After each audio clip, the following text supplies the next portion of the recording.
Seid gegruselt, liebe Muggel. Im Oktober erwartet euch Zauberhaftes. Denn was passt besser zum Herbst als Harry Potter? Und es wird gleich eine ganze Serie davon geben mit 4 Teilen an jedem Samstag, solange nicht unvorhergesehene Ereignisse passieren.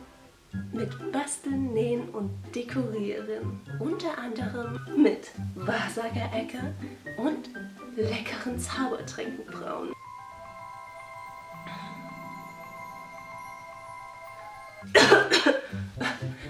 Bei Merlins Bad, das wird verflucht viel Arbeit. Aber wozu gibt es denn Magie?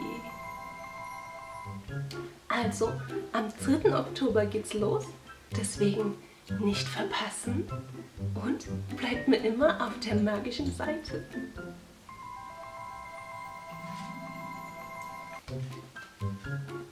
Tschüss.